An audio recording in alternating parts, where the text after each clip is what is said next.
تو جتنا ہم مانگیں گے، جیسے ہم مانگیں گے، جتنی تڑپ کے ساتھ ہم مانگیں گے، اللہ رب العزت انشاءاللہ تعالی اتنی جلدی ہی عطا کر دے گا۔ دیکھیے صحابہ کرام رضوان اللہ تعالی علیہم اجمعین کے بے شمار واقعات ہیں جو حدیث کے اندر ہمیں ملتے ہیں، صحابہ کی زندگیوں کے اندر ہمیں ملتے ہیں کہ کوئی بھی ضرورت ان کو پیش آتی ہے، کوئی بھی مصیبت ان کے اوپر آتی ہے، تو وہ اللہ رب العزت کے حضور سر سجدے میں رکھ دیتے ہیں، نوافل ادا کرتے ہیں، نماز پڑھتے ہیں، اللہ سے مانگتے ہیں، چاہے وہ ضرورت ان کی رزق کے اعتبار سے ہو، کاروبار کے اعتبار سے ہو، بیماری کے اعتبار سے ہو، یعنی کوئی جنگ و جدل کے اعتبار سے ہو، کوئی بھی ان کی ضرورت ہے تو وہ اللہ رب العزت سے مانگتے ہیں، کیونکہ یہی قرآن مجید نے ہمیں سکھایا ہے اور یہی رسول اللہ صلی اللہ علیہ وآلہ وسلم کی حیات طیبہ، آپ کی جو تعلیمات ہیں ان سے ہمیں معلوم پڑتا ہے، اور وہ بھی یہی ہمیں بتایا گیا ہے کہ تم اپنی تمام تر ضروریات کو، تمام تر حاجات کو اللہ سے لینے والے بن جاؤ، اللہ سے مانگنے والے بن جاؤ۔ جب ہم اللہ کے حضور اپنی حاجات کو لے کر آ جاتے ہیں، اللہ رب العزت سے مانگنے لگ جاتے ہیں، اور پھر مانگے بھی اس انداز میں کہ اللہ رب العزت سے لینا ہی لینا ہے۔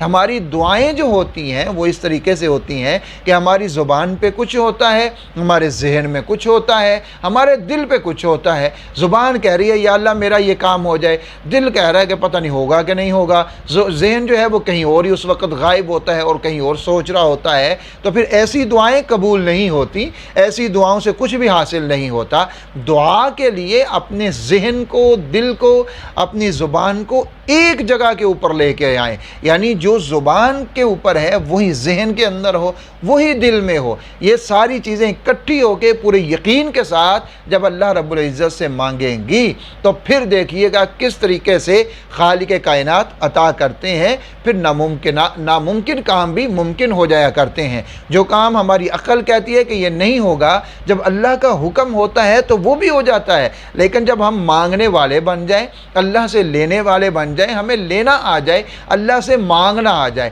تو 2 رکعت صلاۃ الحاجت اس کا معمول بنا لیں۔ کوئی بھی آپ کا کام ہو، آپ نے 2 رکعت صلاۃ الحاجت ضرور پڑھنے ہیں۔ سب سے پہلے اللہ سے مانگنا ہے، پھر اللہ کے بندوں کے پاس اسباب کے دائرے میں آپ چلے جائیں۔ یعنی اسباب کو اختیار کرنا یہ اسلام کے اندر منع تو نہیں ہے، لیکن سب سے پہلے اللہ رب العزت سے اپنی لائن کو درست کر لیجئے، 2 رکعت نفل پڑھیے، اللہ رب العزت خوب گڑ گڑا کے مانگیے کہ یا اللہ یہ اس کام کے لیے میں فلاں شخص کے پاس جا رہا ہوں، اس کے دل کو میرے لیے نرم کر دیجئے۔ اور پھر آپ نے سورہ الم نشرح کی یہ جو آیت ہے، ان مع العسر یسرا، اس کو آپ نے پھر پڑھنا ہے اور پڑھتے ہوئے جانا ہے۔ جہاں آپ اپنے کام کے لیے جا رہے ہیں وہاں آپ نے اس آیت مبارکہ کو پڑھتے ہوئے جانا ہے۔ وہاں اپنی جگہ پر پہنچنے والے ہوں تو پھر اللہ رب العزت سے پھر دعا کیجئے کہ مولا کریم اس کی برکت سے میرے کام کو آسان فرما دیجئے، اور جس سے مجھے کام ہے اس کے دل کو نرم کر دیجئے۔ اور پھر جب اس شخص کے سامنے پہنچ جائیں تو پھر آپ دل ہی دل میں اس آیت کو 1 مرتبہ پڑھ کے پھر دل کے اندر دعا کر دیجئے،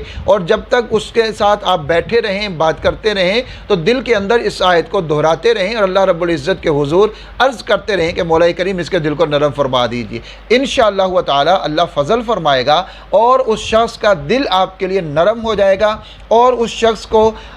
وہ شخص آپ کا جو کام رکا ہوا تھا بڑے عرصے سے اور نہیں کر رہا تھا یا ٹال مٹول سے کام لے رہا تھا، تو پھر دیکھیے گا کہ وہ کس طریقے سے آپ کی بات کے اوپر توجہ بھی دیتا ہے، آپ کی بات کو بڑی توجہ سے سنتا بھی ہے اور پھر آپ کے کام کو کرتا بھی ہے۔ یہ بہت زبردست عمل ہے، مجرب عمل ہے، اس کو ضرور کیجئے گا۔ لیکن جو چیزیں میں نے شروع میں بتائی ہیں، ایک صدقہ یا رحمان وغثنی، اور تیسرے نمبر کے اوپر آپ نے یہ عمل کرنا ہے۔ اللہ اپنا فضل فرما دیں گے اور آپ کی ضروریات تمام تر پوری ہو جائیں گی۔ اور یا رحمان وغثنی کا جو عمل ہے اس کو آپ اپنا معمول بنا لیں، یعنی اس کے بعد بھی آپ اس کو ہمیشہ پڑھتے رہیں، ہمیشہ پڑھتے رہیں۔ جہاں پر بھی جو بھی کام ہوگا آپ کا، اللہ کے فضل و کرم سے وہ ہو جایا کرے گا، اگر آپ پورے یقین کے ساتھ اور اللہ کی ذات کے اوپر پورا توکل رکھتے ہوئے یا رحمان وغثنی اس عمل کو آپ کریں گے۔ تو پھر دیکھیے گا اللہ رب العزت کس طریقے سے اپنا فضل فرماتے ہیں رستے کھول دیتے ہیں، رکاوٹیں ختم ہو جاتی ہیں، تمام تر ضرورتیں، تمام تر حاجات پوری ہو جاتی ہیں۔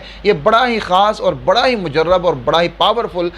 یہ عمل ہے۔ اس کے ساتھ کوئی بھی رکاوٹ کسی بھی کام کے اندر نہیں رہتی، بشرطہ کہ وہ کام حلال ہے اور جائز ہے۔ اور جب آپ کا یہ کام ہو جائے تو پھر آپ نے آخر کے اندر بعد میں پھر صدقہ کرنا ہے، جتنی آپ کو استطاعت ہے، جتنی آپ کو طاقت ہے، صدقہ کیجئے گا۔ یہ ویڈیو آگے بھی شیئر کیجئے گا تاکہ دوسرے لوگ بھی اس سے فائدہ حاصل کریں۔ اپنا خیال رکھیے گا، دعا میں یاد رکھیے گا۔ اللہ حافظ ناصر۔